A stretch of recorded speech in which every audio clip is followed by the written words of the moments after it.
babalik ako sa Kanya. Mabiyayang araw ng linggo kapanalig. Nasa ika-4 na linggo na po tayo ng Kwaresma. Ito po si Sister Rose Agtarap ng Daughters of St. Paul para sa Mabuting Balita. Atin ang pagnilayan ang Ebanghelyo ngayon.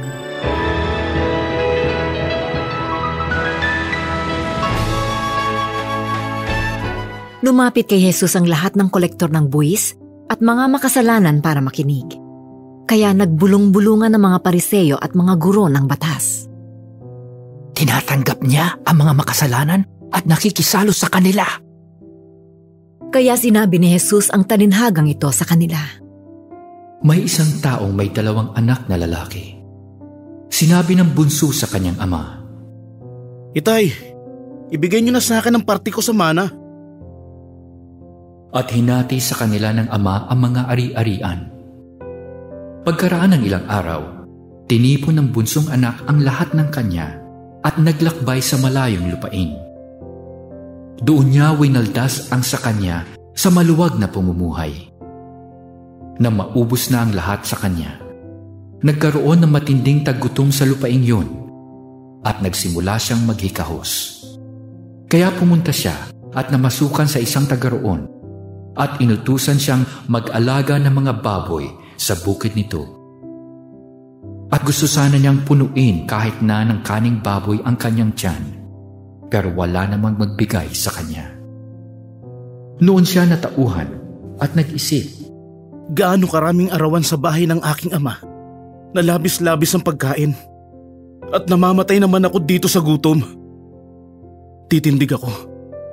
Pupunta sa aking ama at sasabihin ko sa kanya, Itay, nagkasala ako laban sa langit at sa harap mo. Hindi na ako karapat-dapat pang tawaging anak mo. Ituring mo na akong isa sa iyong mga arawan. Kaya tumindig siya papunta sa kanyang ama. Malayo pa siya nang matanaw ng kanyang ama at naawa ito.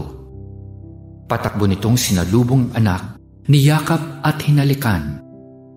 Sinabi sa kanya ng anak, Ama, nagkasala ako laban sa langit at sa harap mo. Hindi na ako karapat-dapat pang tawaging anak mo. Pero sinabi ng ama sa kanyang mga utusan, Madali! Dalhin niyo ang dati niyang damit at ibihis sa kanya. Suotan niyo ng singsing ang kanyang daliri at ng sapatos sa kanyang mga paa. Dalhin at katayin ng pinatabang guya. Kumain tayo at magsaya, sapagkat namatay na ang anak kong ito at nabuhay. Nawala at natagpuan! At nagsimula silang magtiwang. Nasa bukid noon ang panganay na anak. Nang pauwi na siya at malapit na sa bahay, narinig niya ang tugtugan at sayawan.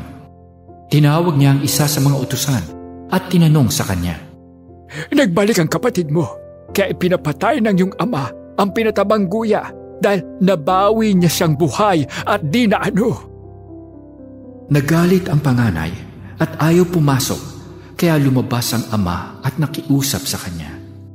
Datapwat, sumagot sa kanyang ama, Ilang taon na ako naglilingkod sa iyo, na di lumalabag sa iyong mga utos.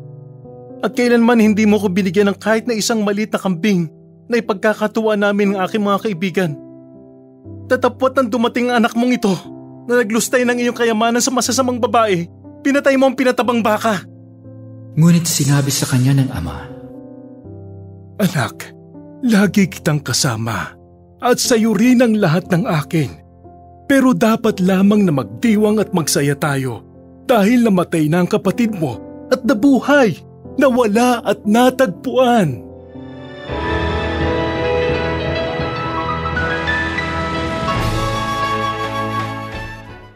Punong-puno ng pag-asa ang parabola ng alibughang anak. Bumalik siya sa bahay ng tatay niya sa pag-asang muli siyang tatanggapin kahit bilang isang alipin na lamang at hindi na bilang isang anak.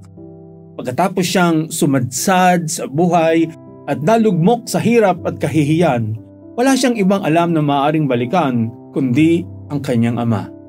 Handa siyang maging isang utusan, ngunit sa laking gulat niya, ibinalik ng ama ang lahat ng kanyang karapatan at dignidad bilang isang anak. Sa labis na tuwa ng ama, nagpahanda siya ng isang piging. Sa ika-4 na linggo ng Kwaresma habang papalapit tayo sa mga mahal na araw, Parang isang buntong hininga ang linggong ito sa gitna ng ating mga pagsasakripisyo ngayong Kwaresma. Ipinasilip ni Jesus sa isang kwento ang matinding habag ng Diyos para sa mga nagkamali sa buhay at sa mga nagkasala. Ipinapakita niya kung paanong hindi niya tayo maaaring itapon, sapagkat gayon na lamang ang pag-ibig niya sa tao, lalo na sa mga naligaw ng landas. Ang nakatatandang kapatid na nagalit sa pagbabalik ng alibughang anak ay kinatagpo ng ama sa labas ng bahay at hinihikayat itong pumasok sa bahay at makibahagi sa kasiyahan. Hindi sinabi kung paano nagwakas ang parabola.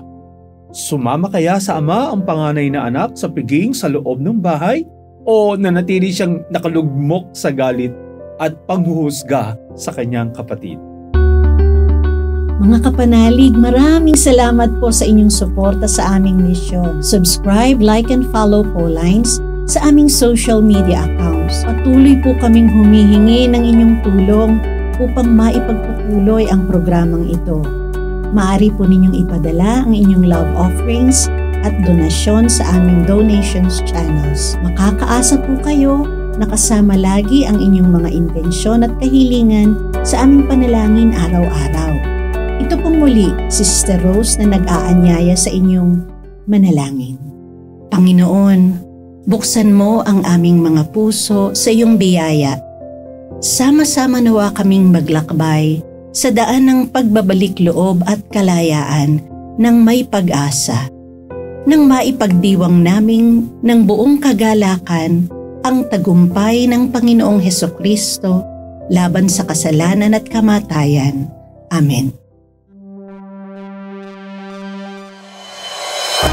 We are here to provide a new way of communicating and proclaiming the gospel.